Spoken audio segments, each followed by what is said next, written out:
Hello, fellow YouTube family. This is Doug again. The topic I want to discuss today is I got it from shtfplan.com. It's called the fallacy of bugging out. Are you prepared to be a refugee? This kind of things. I read a lot and I watch a lot of videos. And I remember a year ago I used to watch like tons and tons of different articles and different videos and different people's ideas what the WROL is. My thought today, I did a video here a while back, and my thought today is it a fallacy of bugging out? I think it depends where you live. Where I live in Wisconsin. Population, the town I'm in, is 45,000 people. And the big thing is, what I bug out? Well, first you need a place to go to. And something that's gonna, maybe it's a cabin. Or if you watch Doomsday Bunkers. If I had $150,000, I'd have a bunker in the backyard. Actually, I'd probably have a castle. But where do you bug out to? That's the problem. A lot of people think they can just go out to the campground and go with their fishing equipment. Or you get a lot of deer hunters out there, like in Wisconsin. Oh, they could rough the weather, the cold, the rain, snow, whatever. They go out there hunting for deer, and every year they come back with nothing. The only reason they come back is because they ran out of beer.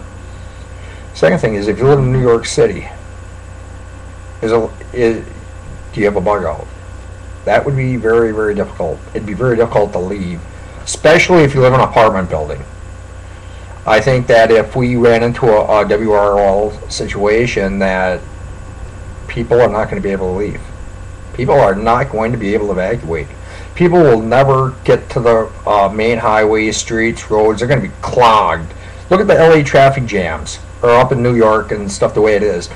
I live in between Green Bay and Milwaukee. You should see Highway 41, and when everybody's is going to watch the Packer game, Green Bay Packers play on Sunday, that is clogged, especially if there's accidents.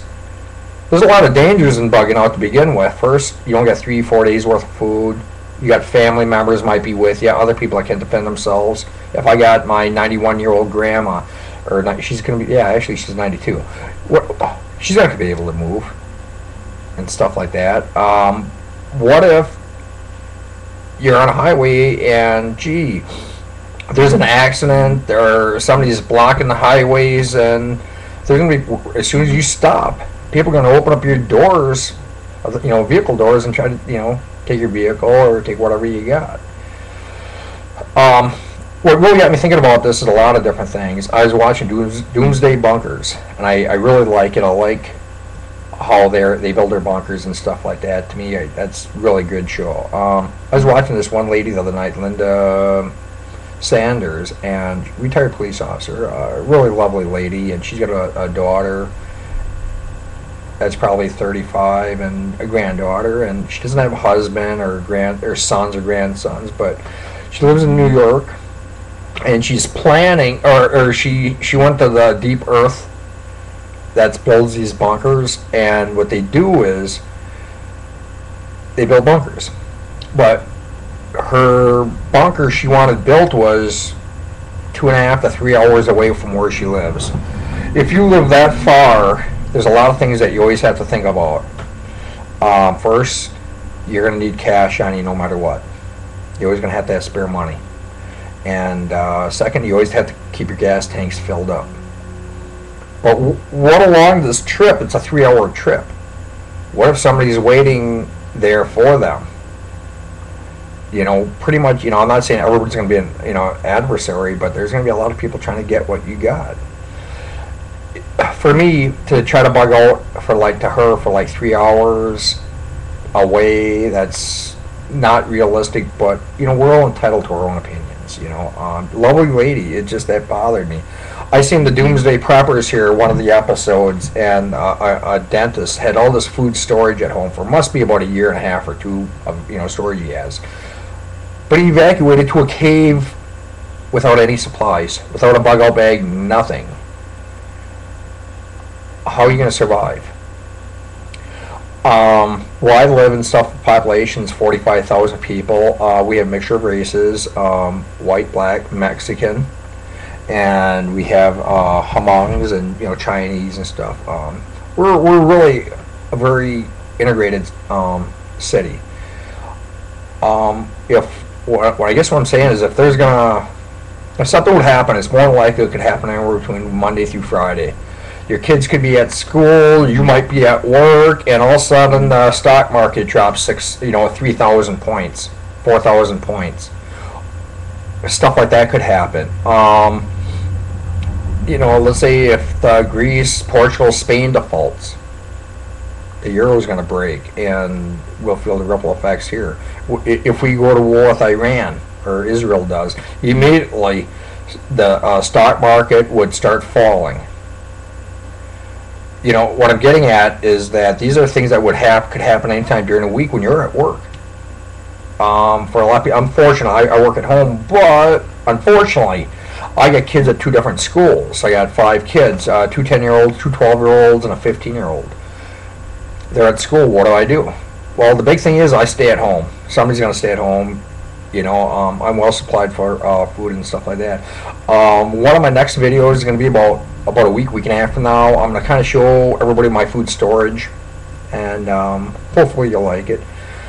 Bugging out. And on this one paper I got, and I think it's really neat what they said. Bugging out is never quite what everyone seems to think it is. Where living off the land and fighting adequate nutrition and staying healthy is grossly overlooked. Many claim they can do it. And another article I seen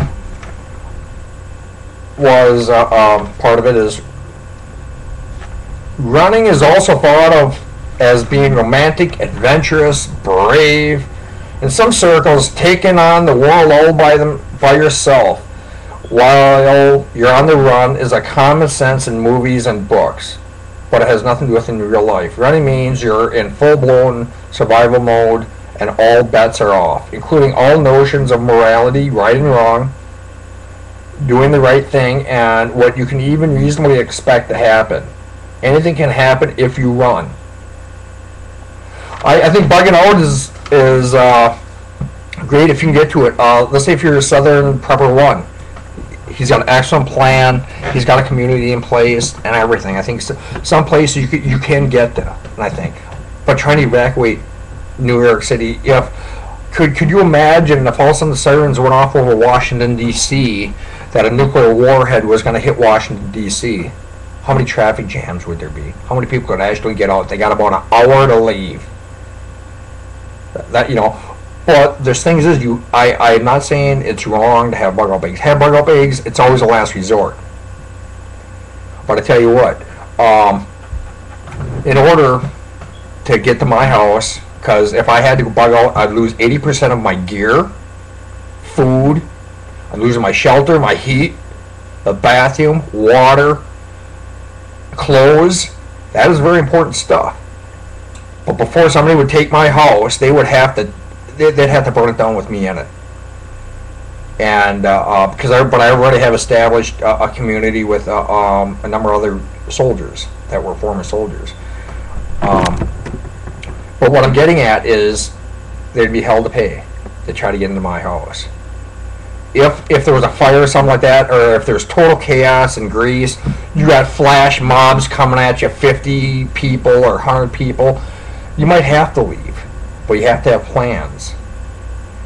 Other things we have to take into consideration, we have to have a backup plan. I got a couple backup plans because if something does happen. But can people endure the cold? I live in Wisconsin. I live right in the middle of Wisconsin. We get minus 50, minus 80 degrees out during winter. It gets cold. We can get a lot of snow. Then during the summer, torrential. We get it can be 105 degrees temperature, no humidity, and we'll fry. I mean, it gets that hot. And then we get torrential rainstorms. Some of my videos, you see, one thing that's important with my kids, I don't take them out when it's minus 25 degrees or something like that, but during the winter time we go hiking all the time. I went hiking 3 times with my kids last week, 3-4 days. Hiking all over, they get used to the heat, weather, or whatever. But we've got to remember something, being at your house or your bug out location, you're going to need something that, you know, that gives you shelter from the rain. You need heat, water. All these things have to be accessible, especially a defensive perimeter. You have to be able to defend. If you got a tent up and you got all your food in the tent, my gosh, I mean, how are you going to defend it? You know, if you're out there trying to scrounge around for food, if you bug out, you have 3 days of food. And then you have to start looking and scrounging. You know, the problem is just like in Wisconsin, everybody thinks that they're a great white hunter. They go into the woods for a weekend and stuff. The only reason they come back empty-handed. The only reason they come back is because they do not have any alcohol, any beer. And by the way, if you do have a community and stuff like that, the big thing is don't drink any alcohol, and definitely don't do any drugs, because that just adds to problems.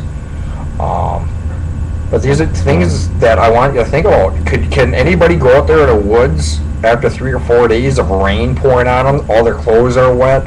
People get sick. People get colds, bronchitis, pneumonia. Can you? And leaving isn't the best idea. For me, if you see something going to happen 3 or 4 days from now, maybe that's okay. But where I live, if there's going to be chaos, it could happen all at once. But where I live in Wisconsin, it specifically is, it will take time. You know, I don't see us having problems like they do in New York City or whatever. New York, or these riots in Oakland are all over. But you're going to see hyperinflation with food, and I think you'll see one thing at a time go wrong. But the thing is, that's why we prepare to stay home. You know, we got our house here. This is where you live, and this is what we defend. You know, we can't give up. We can't just let people take anything they want. If we get up and run, what kind of examples are we setting for our children? You know, I would rather, you know, sit there and die defending my house and my family than just give up everything. If I give up all my property, everything I have, I'll have nothing to take with me. But, you know, just give me some ideas what you think. And I know I've touched up on this before, but I thought this article was really cool. It's shtfplan.com. It's right here. It's a good site. It gets you thinking a little bit. But mind you, I am not a conspiracy theorist, and I would never do it. You know, we don't do things that hurt other people. You know, during our preparations, even if we have to bug out, leave people be. Help what we can. Help the people we can help. We have to maintain some kind of rule of law. Thank you very much, and I will talk to you all later.